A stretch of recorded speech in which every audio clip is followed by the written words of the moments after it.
नमस्कार दोस्तों। एक बार फिर मैं धीरेन्द्र पुंडीर आपके साथ बंगाल के चुनाव पर चर्चा करने के लिए। बंगाल चुनाव में आज का दिन अभी तक के चुनाव के 4 फेज हो चुके हैं, उनमें सबसे बड़ा दिन है, क्योंकि आज ही ये सबसे बड़ी खबर आई जब चुनाव आयोग ने ममता बनर्जी पर एक दिन का बैन लगा दिया। उनके बयानों को लेकर जिस तरह से नोटिस भेजे गए थे, अगर उन नोटिस की बात करें तो 7 अप्रैल और दूसरा नोटिस 8 अप्रैल को ममता बनर्जी को दिया गया था, जो कि राज्य की मुख्यमंत्री हैं। उनकी 2 भाषणों को जो आपसे हम लोग डिस्कस कर चुके हैं, सिर्फ वो रेफरेंस के लिए है कि किस तरह से उन्होंने राज्य की माइनॉरिटी वोटर्स को लुभाने के लिए और उनको एक साफ तौर पर सिर्फ और सिर्फ तृणमूल को वोट देने के लिए कहा था। और इसमें उन्होंने अजदुद्दीन ओवैसी का नाम लिए बिना उसको शैतान और दूसरी तरफ फुरफुरा शरीफ के पीरजादा अब्बास सिद्दीकी को भी उन्होंने उस पर टिप्पणियां की थी। उसको भी आपत्तिजनक मानते हुए, violation of code of conduct का मानते हुए चुनाव आयोग ने इसके साथ साथ दूसरा जो 8 तारीख का 8 अप्रैल का नोटिस था, वो सुरक्षा बलों को, देश के केंद्रीय सुरक्षा बलों को लेकर जिस तरह के आपत्तिजनक बयान दिए थे, उनको लेकर जो नोटिस का जवाब ममता बनर्जी ने दिया, उनको संतुष्ट नहीं हुए उनसे और ये माना कि उनके जवाब प्रॉपर तरीके से नहीं दिए गए और इसके चलते उनको एक दिन का बैन लगा दिया। ये बैन क्या इस राज्य की जो राजनीति है, जो मौजूदा बचे हुए 4 फेज हैं, क्या उसमें कोई बदलाव लाएगा?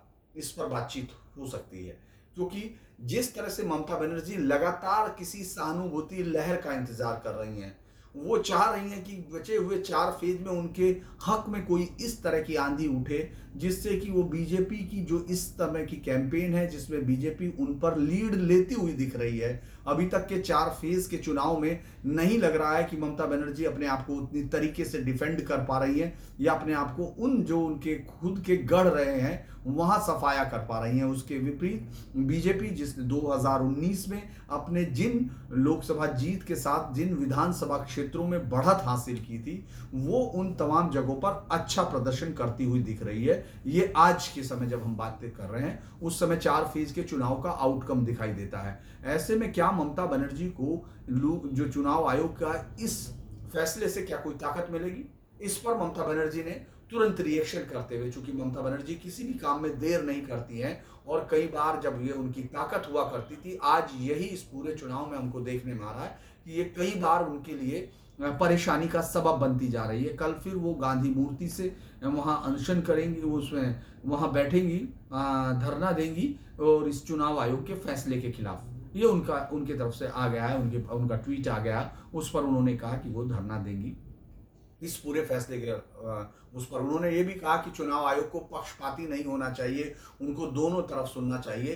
तो ये बात बार बार आ रही है कि क्या ममता बनर्जी जिस लहर का इंतजार कर रही थी, जिस सहानुभूति लहर का इंतजार कर रही थी और कोशिश कर रही थी कि बीजेपी या फिर केंद्र की तरफ से कोई इस तरह का कदम या केंद्रीय एजेंसियों की तरफ से कोई इस तरह का कदम उठे जो उनको इस तरह की लहर थमा सके।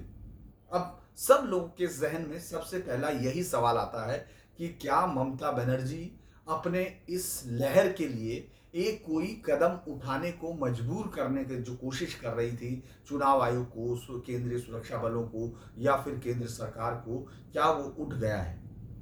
ये बहुत वाजिब सवाल है। मुझे लगता है कि ये इस सवाल का जवाब हमको देखना होगा कि क्या ये इससे बीजेपी के खिलाफ ये जा सकता है क्या? लेकिन मुझे ये लगता है, जब मैं आप लोगों से बात कर रहा हूं, तो इतने समय से बंगाल को समझने के बाद मुझे लगता है कि इस चुनाव में ममता दीदी का ये दांव भी उसी तरह बेकार होगा जिस तरह से उन्होंने अभी तक नंदीग्राम में जिस तरह से एक एक्सीडेंट को साजिश में बदलने की कोशिश की, साजिश कहने की कोशिश की और उसका आरोप उन्होंने बीजेपी पर लगाने की कोशिश की। वो जिस तरह से उनके वोटरों के अलावा किसी ने उसको नहीं लिया, किसी ने उसको सब्सटेट नहीं किया या किसी ने उसको वेटेज नहीं दी। ये पहली चीज हमको लगती है कि किसी भी कीमत पर, चूंकि जिस तरह का डिवाइड राज्य के वोटर्स में इस वक्त हो चुका है और सीधी सीधी लड़ाई ममता बनर्जी और उनके विपक्ष में है जो इस वक्त बीजेपी के पास है, जिसमें कि बीजेपी इस वक्त उनके खिलाफ जो एक लोगों का गुस्सा है या लोग जो उनसे असंतुष्ट हैं, उनका कोई प्रतिरूप लेकर अगर उनके खिलाफ सबसे मजबूत पार्टी कोई दिख रही है तो बीजेपी है। कल मैं बहुत डिटेल से आपके साथ कांग्रेस और तमाम चीज़ों पर बात कर चुका कि उनका क्या वजूद है या वो क्यों नहीं यहाँ सामने इसके इस गुस्से का जो ममता बनर्जी के खिलाफ जो एक वर्ग हुआ उनको है, चाहे वो तुष्टीकरण की उनकी नीतियों को लेकर हो जिसका आरोप लगातार विपक्षी पार्टियां लगाती रही हैं, चाहे भाईपों का एक करप्शंस का पूरा जाल हो जो कि फिर उन पर आरोप लगता रहा अभिषेक बनर्जी को लेकर, या कटमनी जिसकी हर कोई चर्चा करता है। मतलब बंगाल में जो लोग ममता दीदी के समर्थन में हैं उनसे भी आप इस शब्द को सुन सकते हैं, क्योंकि कटमनी यहाँ एक ऐसा वो बन चुका है, शब्द बन चुका है जो हर एक आदमी जिसका इस्तेमाल किए बिना अपने वाक्य को पूरा नहीं करता है।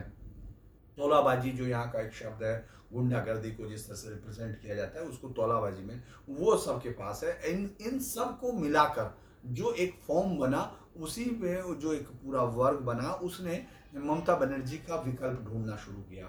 ममता बनर्जी के विकल्प के तौर पर बीजेपी आती है, ये बात बहुत सहज हम लोग कह रहे हैं, लेकिन बीजेपी का स्थानीय नेतृत्व इसमें नहीं है। अगर आपको जो भी लोग हम लोग हैं जिनसे मैं बात करता हूँ या जो मैं समझने की कोशिश करता हूँ, बीजेपी के स्थानीय नेतृत्व इस विकल्प की जो प्रतिमूर्ति है वो नहीं है। पूरी जनता ने जिस विकल्प को, जिस उम्मीद को देखा वो प्रधानमंत्री नरेंद्र मोदी का चेहरा है। अगर आप देखेंगे कि किसी भी रैली में हो, किसी भी सभा में हो और किसी भी हमने रोड शो अभी तक प्रधानमंत्री नरेंद्र मोदी ने यहाँ नहीं किया है, लेकिन उनकी रैलियों में जिस तरह से भीड़ उमड़ती है, जिस तरह से उनसे संवाद करते हैं, वही एक संवाद आप बात तक गांव में सुनते रहते हैं, उसकी गूंज आपको शहरों में सुनाई देती है और उसी प्रतिध्वनि के सहारे आप बाकी केंद्रीय नेताओं को अपने रोड शो करते हुए देखते हैं या अपनी सभाएं करते हुए देखते हैं या अपने कार्यक्रम करते देखते हैं। इन दोनों अंतरों को आप आसानी से महसूस कर सकते हैं जब आप सड़क पर होते हैं। तो हम वापस आते हैं ममता बनर्जी की इस पूरे जो उनको कल जिस तरह से बैन किया गया, क्या उसका फायदा मिलेगा या नहीं। तो मुझे लगता है कि उसमें किसी भी तरह का उनका एक वोट का भी इजाफा नहीं हो सकता है, क्योंकि जो वोट उनके पास है, जिस गणित के साथ है वही गणित उसमें अप्लाई करेगा। उनके खिलाफ जो वोटर्स है, जो उनको हटाना चाहता है, उसमें से रंच मात्र वोटर भी इससे इधर नहीं आ पाएगा। बचती है बात उन 12 से 15% स्विंग वोटर्स की, जो इस समय एक पेंडुलम की तरह होते हैं, जो इस समय बिल्कुल फेंस पर बैठे हुए होते हैं और वो इंतजार करते हैं कि हवा किस तरफ चल रही है, या किसी वक्त उनको एटवंस जो मुद्दा उनके दिमाग में जहन पर अप्लाई करता है वो उस तरफ बढ़ जाते हैं। तो मुझे ये लगता है कि शायद ही इस बात को, क्योंकि ममता बनर्जी जिस तरह से इस राज्य की बंगला प्राइड के नाम पर बाकी तमाम लोगों को बाहर का बताने की कोशिश कर रही थी, जिस तरह से उन्होंने संस्कृति और यहाँ के मानस को न समझने का आरोप बाकी तमाम पर लगाया था और वो स्टिक नहीं हुआ। अगर आप पूरी रैलियों को देखें और जिस तरह की भीड़ उमड़ रही है बीजेपी नेताओं में और जो तमाम लोगों का, बाहर के नेताओं का, मैंने फिर कहा कि प्रधानमंत्री मोदी, गृह मंत्री अमित शाह और जेपी नड्डा, ये जो तीन अगर हम लोग कहें, हालांकि दो ही लोगों को मेनली माना जाता है, जेपी नड्डा चूंकि पार्टी के अध्यक्ष हैं इसीलिए उनके प्रोग्राम उस तरह हैं, लेकिन जिस तरह से इन त्रिमूर्ति का हम ममता बनर्जी के साथ अगर वो देखते हैं तो वो तीनों बाहर के हैं और जनता उनकी सभाओं में है। सबसे ज्यादा प्रधानमंत्री नरेंद्र मोदी की वो अनमैचेबल है अपनी पार्टी के नेताओं में, बाकी में तो है ही। इसके बाद आप अमित शाह की रोड शो देखें या सभाएं देखें, उनमें आपको रैलियों में भीड़ उमड़ती है, हालांकि प्रधानमंत्री के मुकाबले बहुत कम भीड़ होती है। और तीसरे नंबर पर आपको जेपी नड्डा दिखते हैं, जो कि पार्टी के अध्यक्ष के तौर पर उनके कार्यकर्ताओं का, उनके समर्थकों का जो भी हुजूम उनको आपको दिखता है वो उनके सभाओं में आता है। यहाँ मुख्यमंत्री ममता बनर्जी के सामने कोई भी स्थानीय लीडर उनके सामने टिकता नहीं है। वो एक क्षेत्र का, एक जिले का या एक जो रेंज है उसमें घूमता रहता है। ये हम लोग बहुत बार देख चुके हैं, ये कई सभाएं देखने के बाद का मेरा अनुभव है कि वो नहीं टिकते हैं। तो ऐसे में उस अपील को जिसको ममता बनर्जी सबसे पहले भुनाना चाहती थी, वो अपील बेअसर साबित हुई उनके समर्थकों पर, जो प्रधानमंत्री मोदी या बीजेपी के समर्थक हैं या फैंस सीटर हैं, वो भी उनकी सभाओं में नहीं, चूंकि वो जनरली किसी सभा में नहीं जाते हैं, वो सिर्फ सोशल मीडिया, टीवी और इन तमाम अखबार के माध्यम से वो चीज़ों को समझने की कोशिश करते हैं और अपने आसपास जो घट रहा होता है। तो ऐसे में पहली चीज़ कि ममता बनर्जी जिस चीज़ को जगाना चाह रही थी वो सबसे पहली चीज़ थी कि बांग्ला प्राइड है, बांग्ला और ये लोग उसको नहीं समझते हैं, तो वो नहीं टिकता। लिहाजा अगर चुनाव आयोग की कार्रवाई है तो क्या इस पर इस बात का कोई प्राइड होगा, तो मुझे लगता है कि इसका कोई दूर दूर तक संभावना नहीं है। दूसरी चीज लगती है कि एक अकेली महिला इतने बड़े नेटवर्क से टकरा रही है, इतने बड़े प्रधानमंत्री से, इतने बड़े गृह मंत्री से, और उन पर जो आरोप लगा लगा कर वो ये बताने की कोशिश कर रही हैं कि वो किस तरह से अकेली इनसे टकरा रही हैं, अकेली वो सांप्रदायिकता के खिलाफ लड़ रही हैं, और ऐसे में उनको सहानुभूति चाहिए।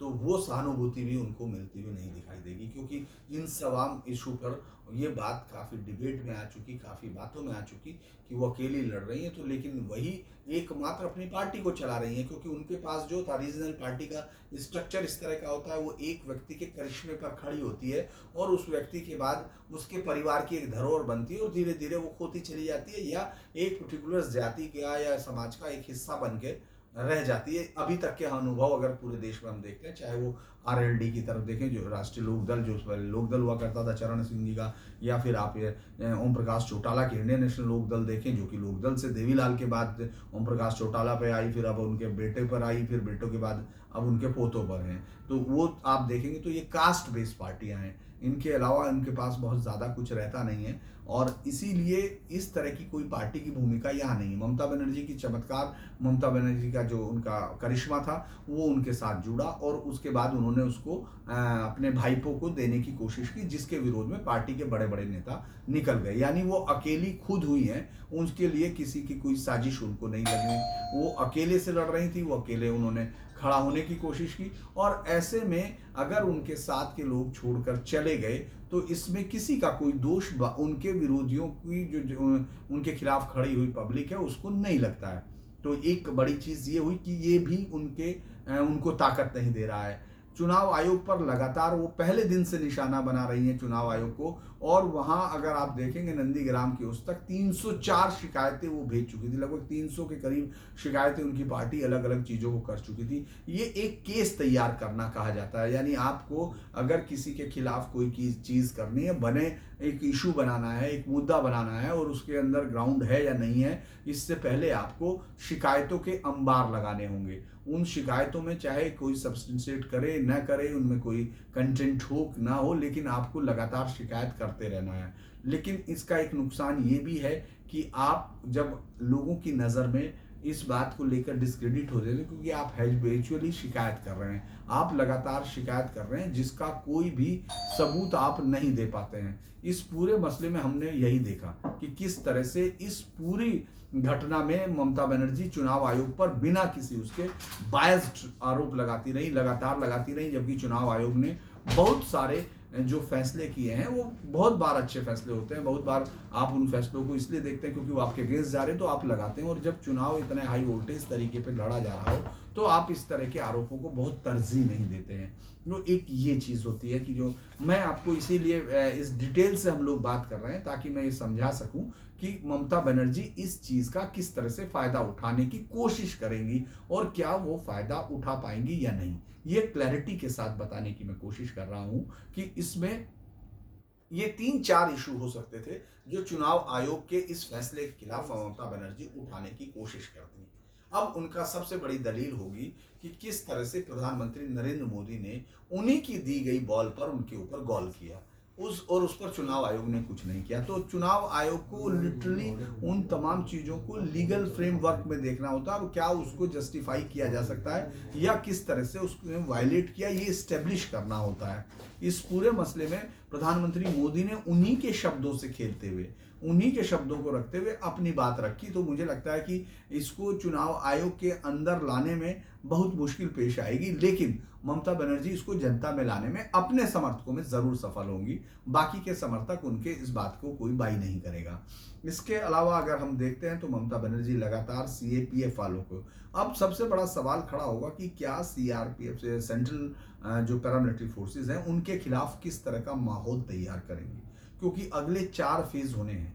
चौथे फेज में जिस तरह की हिंसा हुई और उसका टारगेट बनाया गया सेंट्रल पैरामिलिट्री फोर्सेस को, और अभी भी ये उन्हीं की बंगाल पुलिस की पूरी जांच है, अपने नतीजे, हालांकि जांच को सीआईडी से कराने की बात हुई, सीआईडी को दिया गया केस, लेकिन उन्हीं की बंगाल पुलिस के उन्हीं के मौजूदा अफसरों ने, जो अभी तक उन्हीं के इशारों पर थे, उन्हीं ने कहा कि इसमें किस तरह से ये पूरा घटनाक्रम हुआ और उसमें कोई दोष उनका नहीं है। अब हालांकि मैं सुन रहा था कि उनके जो एक पार्टी के नेता हैं या तमाम प्रवक्ता हैं, अब इस बात को, उस लड़के की घटना में उसके बयानों की बात कर रहे हैं। मृणाल, या जो लड़का है को 14 साल का जो बेहोश होकर गिरा था, उसके मुताबिक उसको बिना बात के वो इनका कहना है, अभी तक उस लड़के की कोई आधिकारिक बाइट नहीं देखी गई, ये सिर्फ टीएमसी के लोग, ये भी केस तैयार करने जैसी एक भूमिका होगी, क्योंकि उस वक्त तक, पहले 2 दिन तक आप उसको कहीं नहीं सुनते हैं और अचानक उनके आइडिया ये लेकर उनके नेता बाइकर ये को एक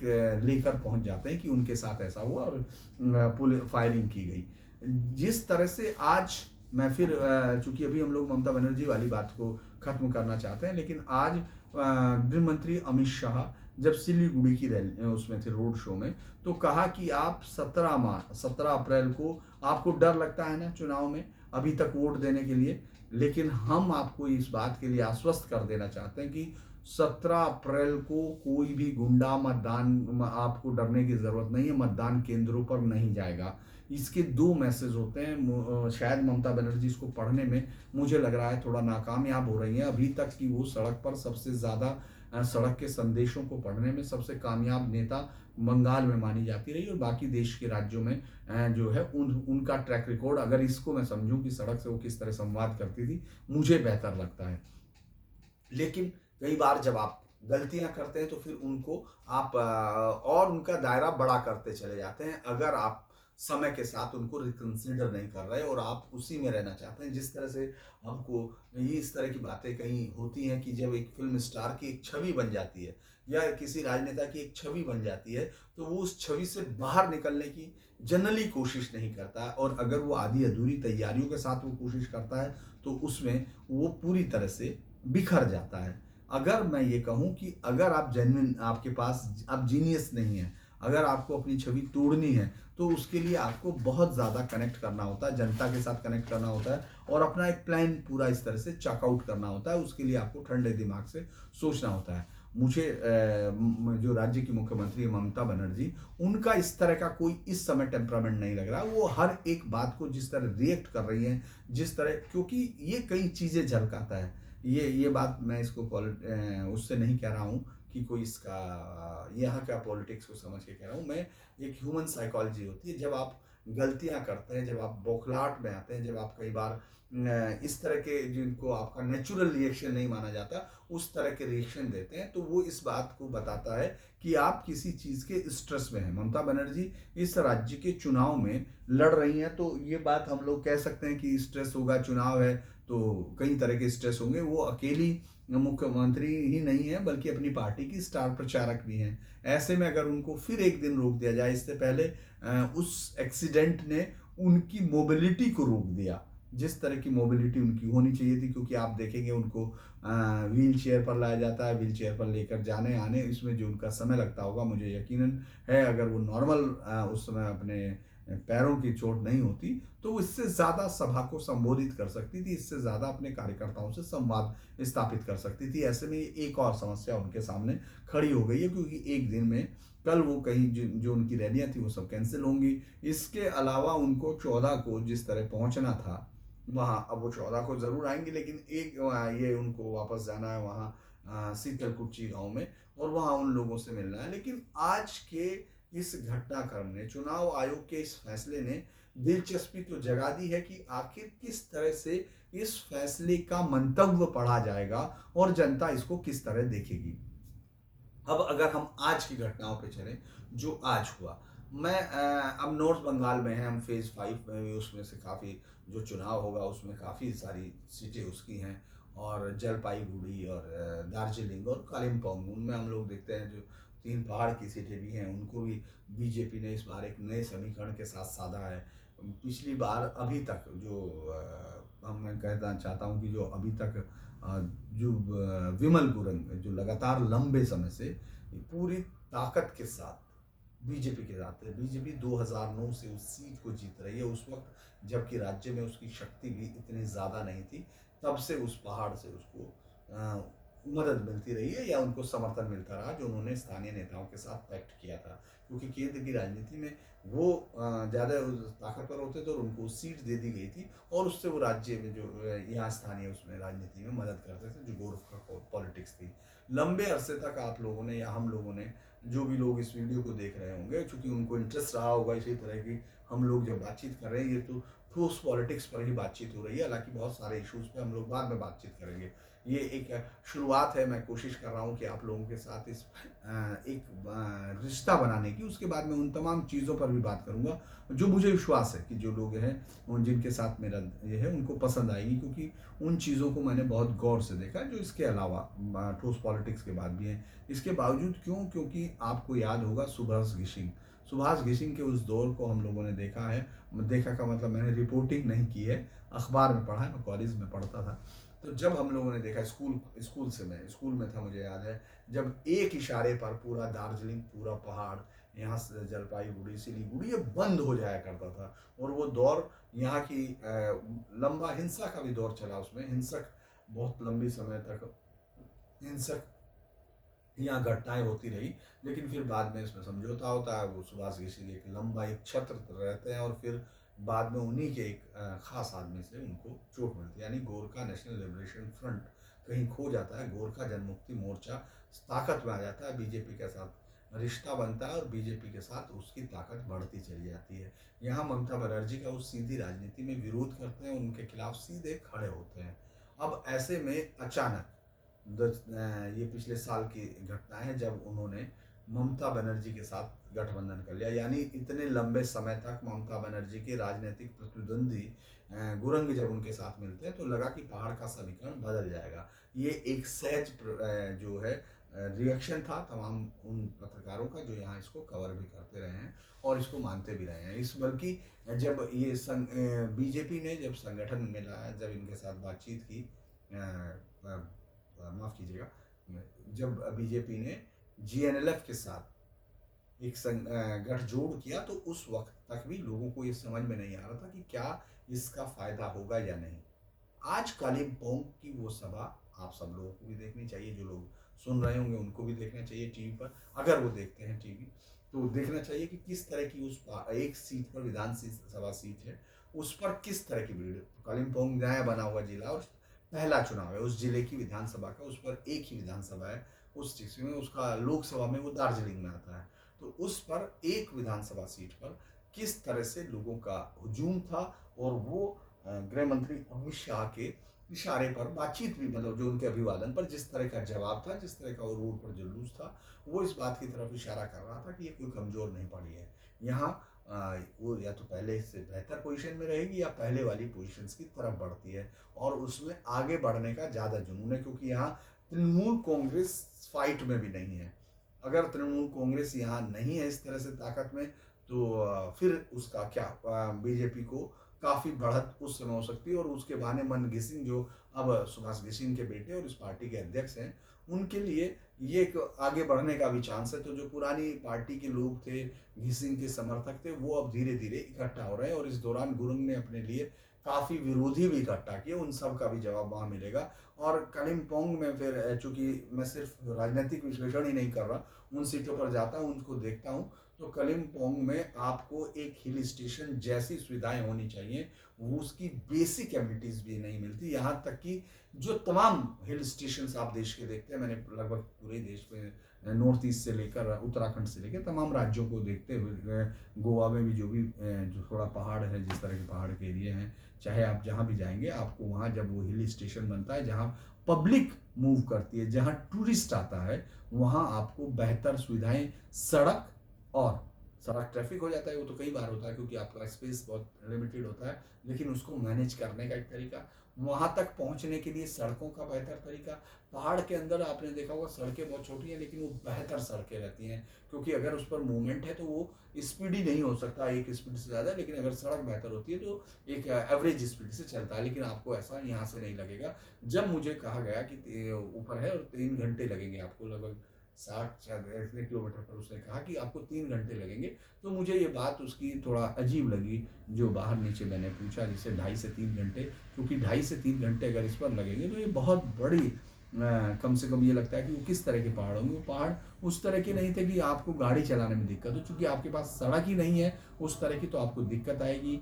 वहाँ आपको सड़क पर कहीं सार्वजनिक शौचालय नहीं मिलता है, यानी जिस तरह की एक आपको हिल स्टेशन पर सुविधाएं चाहिए थी उस तरह की कहीं नहीं है। जबकि कालिम्पोंग में इस बात की पूरी संभावनाएं थी। दार्जिलिंग और वो, मुझे एक पहाड़ की कहावत याद आती है कि शादी से पहले दार्जिलिंग और मरने से पहले कालिम्पोंग, जिसने नहीं देखा उसने कुछ नहीं देखा। ये यहाँ के पहाड़ में अक्सर कहावत बोली जाती है। तो कालिम्पोंग की उस खूबसूरती को, वहाँ उसको, उनके लोगों को रोजगार नहीं मिलता। ये बात आप देख रहे हो कि बीजेपी अपने पूरे कैंपेन में इस बात को बहुत जोर शोर से उठा रही है। नॉर्थ बंगाल के लोगों के साथ अन्याय हुआ है, और जितनी 8 में से 7 लोकसभा सीटें हासिल करना, वो भी इस तरफ इशारा करता है कि इस तरह का जो इशू है वो यहाँ के लोगों को प्रभावित कर रहा है। जिस तरह से उन्होंने कहा कि 11 जो उपजाति हैं गोरखा की, उनको एसटी स्टेटस दिया जाएगा।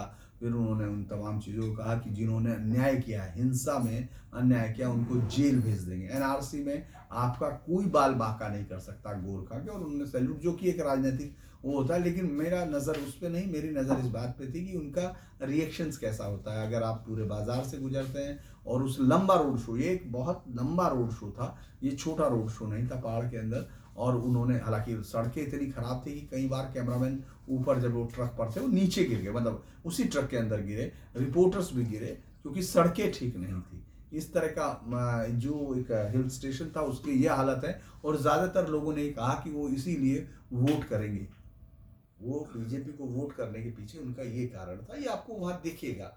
फिर इसके बाद आज फिर सिलीगुड़ी में हमको प्रधान होम मिनिस्टर मिलते हैं। मैंने इसमें एक वीडियो शेयर किया है। जनरली मैं अभी कम वीडियो डाल रहा हूँ, क्योंकि अभी मैं भी मेरे जो जनरल काम है उसको करता हूँ, जो रिपोर्टिंग्स के लिए है उस सबको करता हूँ। लेकिन कुछ वीडियो मैंने डालने की कोशिश की। मैंने फिर कहा कि मैं अभी इसमें मैं नया हूँ और मुझे नहीं मालूम है कि कैसे मुझे उसको शेयर करना चाहिए, जिससे अभी तक मैं लाइव नहीं कर पा रहा हूँ। अगर आपको उस समय मैं लाइव चीज़ें दिखाता तो शायद कुछ ऐसी जो कल्चरल इवेंट अब रैलियों में होते हैं वो भी बहुत इंटरेस्टिंग होते हैं। उनको समझना और उनको देखना एक सुखद अनुभव होता है उस रिपोर्टर के लिए, जो देश के अलग अलग हिस्सों को एक नज़रिए से देखने की कोशिश करता है। और उनकी आंखों से आप तक, मतलब मेरी आंखों से अगर आप देखने की कोशिश करेंगे, उसको अपना निष्कर्ष आपका अपना स्वतंत्र होना चाहिए। लेकिन मैं जो होता है वो दिखाने की कोशिश करूँगा जब मैं ये समझ जाऊँगा कि किस तरह से लाइव होता है। तो आज कालिम्पोंग के उस रैली के बाद, उस रोड शो के बाद, मुख्य गृह मंत्री को हमने देखा। यहाँ उन्होंने जो सबसे बड़ा शब्द कहा, मुझे लगता है कि चुनाव आयोग ने आज जो कहा है उसके बाद उनको शायद उस जब वो उतर के चले तभी ये खबर आई। लगभग 7:30 पर उनका रोड शो खत्म हुआ और 7:34 पर ये खबर आई कि किस तरह से चुनाव आयोग ने 1 दिन का बैन किया। उन्होंने वहाँ जो उपस्थित जनसमूह था उनको कहा कि ममता दीदी माइनॉरिटीज के वोट मांगती है, उनको इकट्ठा होने का, आपके वोट कोई नहीं मांगता। मैं गृह मंत्री आपसे वोट मांगने आया हूँ। उसमें उन्होंने मतवा को भी कहा, उन्होंने नामधारी उनको भी कहा, शूद्र को, और कहा कि उनको ये कहा साफ तौर पर कि आपके वोट हमको चाहिए और हम मांगने आए हैं। उन्होंने कहा दीदी की विदाई बहुत धूमधाम से होनी चाहिए। लेकिन जो गौर करने लायक बात थी, उन्होंने कहा कि एक भी परिंदा पर नहीं मार सकता अगर बीजेपी को आप वोट देते हैं घुसपैठ के नाम पर। साथ ही साथ ये कहा कि जो मतवा समुदाय के लोग हैं जिनको आज तक वो नहीं दिया गया शरणार्थी का दर्जा, उनको वो दर्जा तुरंत आते ही देंगे और जेल भेज दिए जाएंगे उन लोगों को जिन्होंने इन पर जुल्म किया। पब्लिक इस बात से जुड़ रही थी। सिलीगुड़ी की सीट पर आपको दिखेगा संघर्ष भी काफ़ी वो है। और जो आज मतलब मैं जिसको देखना चाहता हूँ कि वो हुआ क्या, प्रधानमंत्री की रैलियों में देखिए, प्रधानमंत्री ने अपनी रैलियों में सीधे तौर पर, जिसको मैं कहूँ कि काफ़ी बड़ा अटैक उन पर किया। ममता बनर्जी के बाद एक उन्होंने हमले बोले। और शायद मुझे लगता है, जो मैं पिछली बार की रैली में आपको बोला कि प्रधानमंत्री ने किस तरह से बहुत टफ स्टैंड उनके अगेंस्ट लेना शुरू किया, और वो साफ तौर पर कह रहे हैं कि अब ममता बनर्जी चली गई, ममता बनर्जी अब सरकार में नहीं है, और उनको लगता है कि 2 मई को चली जाएंगी और उनके लिए अब बहुत ज़्यादा स्पेस बचा नहीं है। इसीलिए प्रधानमंत्री मोदी ने सबसे पहले उन्होंने बरसात में कहा, बारासात में जो जानते हैं कि किस तरह से, बारासात में उन्होंने साफ तौर पर कहा कि मैं जो बोल रहा हूँ दीदी ओ दीदी, इससे भी उनको गुस्सा आता है। इसमें गुस्सा करने वाली क्या बात है? मैं हैरान हूँ। सैकड़ों बच्चे वीडियो में कह रहे हैं कि दीदी ओ दीदी, और बंगाल का हर बच्चा इसको बोल रहा है ये बरसात की रैली में उन्होंने ये भी कहा कि मैं बता रहा था कि ममता दीदी ने किस तरह कहा, प्रधानमंत्री मोदी ने कहा कि एक भी बार ममता बनर्जी ने अपनी रैलियों में शांतिपूर्ण मतदान के लिए नहीं कहा, जबकि हम लगातार कह रहे हैं। दीदी ने कहा, क्या दीदी का एक भी बयान इस तरह का आया कि उन्होंने ये कहा हो कि आप हिंसा मत फैलाइए, आप हिंसा करने वालों को सजा मिलेगी? ये इस बात की तरफ भी इशारा है कि आनंद वर्मन की इस बात को, जो चूंकि कल उनके घर जाती हैं 14 तारीख को, ये देखना होगा कि क्या वो आनंद वर्मन के घर जाती हैं या नहीं जाती हैं, क्योंकि उसके घर उन्होंने साफ कहा बारासात में कि एक ऐसी भाषा बोल रही है मुख्यमंत्री जो अशांति पैदा, हिंसा फैलाना चाहती है। एक मुख्यमंत्री, कोई भी मुख्यमंत्री ऐसी भाषा नहीं बोल सकता, और आपकी हर साजिश को जनता नाकाम कर देगी। ये उस पूरी रैली में उन्होंने गुस्से में कहा। कल्याणी में भी उन्होंने आज रैली की, कल्याणी में भी उन्होंने कहा कि टीएमसी के लोग, खुलेआम कहा जा रहा है कि केंद्रीय वाहिनियों का घेराव करेंगे, फिर छप्पा वोट डालेंगे। कूच बिहार में जो हुआ, प्रधानमंत्री ने आज कूच बिहार की घटना को बोलते हुए कहा कि कूच बिहार में जो हुआ वो इस प्लान का हिस्सा था। यानी अगर आप कूच बिहार की घटना को देखते हैं तो प्रधानमंत्री साफ तौर पर, क्योंकि आपने देखा किस तरह से ममता बनर्जी ने उनको खून के उसको कहा, खूनी कहने से हिचकी नहीं। ममता अमित शाह किस तरह से पूरा खेल कर रहे हैं उसमें कह रही हैं। और विकास की कहानी प्रधानमंत्री हर बार बोलते हैं, मुझे लगता है कि वो उनका एक बड़ा जो है, बीजेपी को इसके ताकत भी मिल रही है, क्योंकि करप्शन का इशू आप हर जगह सुन रहे हैं। जब आप रैली में बात भी कर रहे हैं, जो खामोशी से खड़े हुए लोग हैं, जो दूर खड़े हुए लोग हैं, उनका भी अगर आप सुनेंगे तो करप्शन को इशू मानते हैं। यानी एक ऐसा इशू है जो बदलाव की तरह कर सकता है। उन्होंने कहा, एक बड़ा, अभी आपने देखा होगा किस तरह से किशनगंज बिहार पुलिस का एक ऑफिसर से यहाँ आता है पूर्णिया का, और वो रैली में आकर, वो रैली में एक चोरों को पकड़ने आता है, गांव वाले उसको पीट पीट कर मार देते हैं बंगाल में। इस बात को पीएम मोदी ने अपनी रैली में कहा कि बंगाल के अफसर में पीट पीट कर पुलिस अफसर की हत्या कर दी गई। और माँ ने जब अपने बेटे का जवाब दिया, स्वर देखा, तो उसने भी दम तोड़ दिया। पीएम मोदी ने ममता से सवाल किया कि क्या उस पुलिस अफसर की माँ आपके लिए माँ नहीं थी? ये याद कीजिए, ये दोबारा उससे जुड़ता है जिस तरह से शोभा मजूमदार को पीट कर टीएमसी के लोगों पर जिसका आरोप आया था, जिन्होंने उनको पीट कर उस बुजुर्ग महिला को, जिसको बाद में डेथ हो गई। ये कई सारी चीज़ें आज हम लोग देख रहे थे।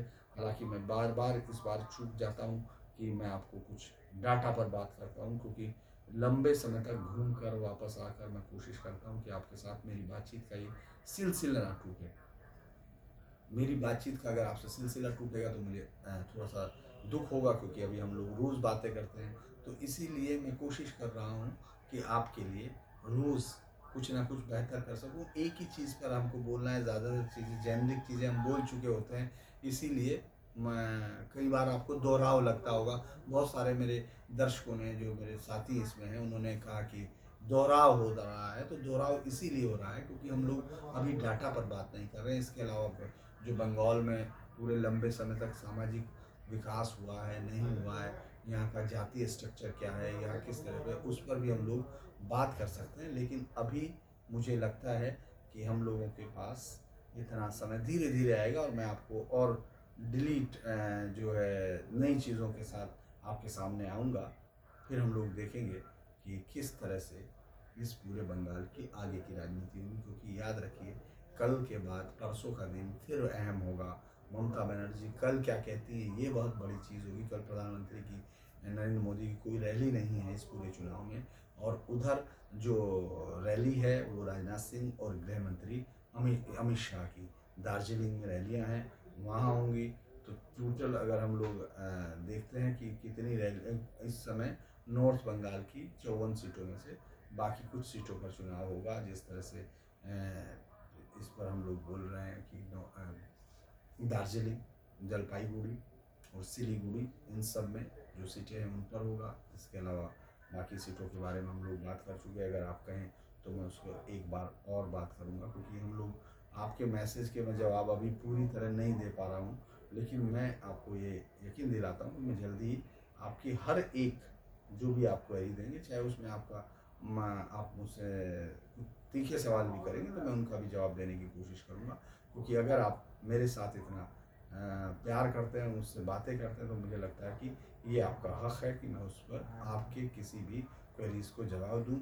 5 तारीख का जो उनका जो 5वां पोल है, उसमें वेस्ट बंगाल का जो होगा उसमें Nadia part 1, Bardhaman part 1, Darjeeling and Jalpaiguri होगी। 45 सीटें हैं।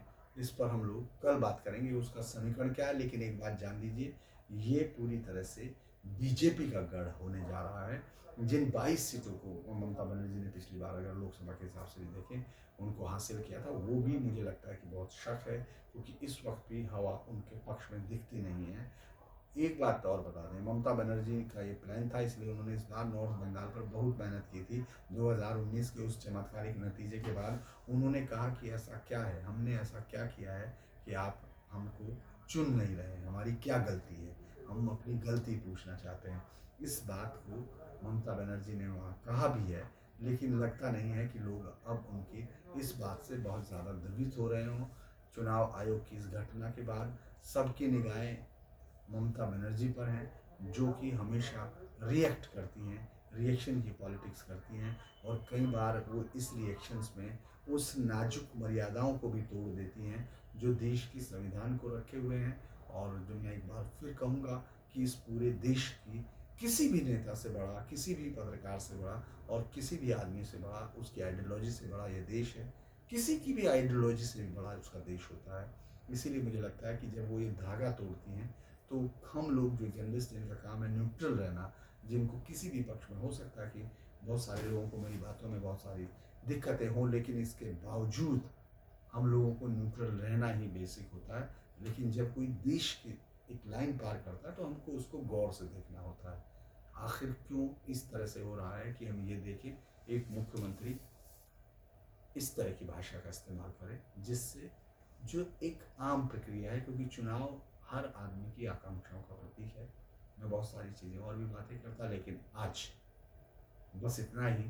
कल हम लोग कुछ और बात करेंगे।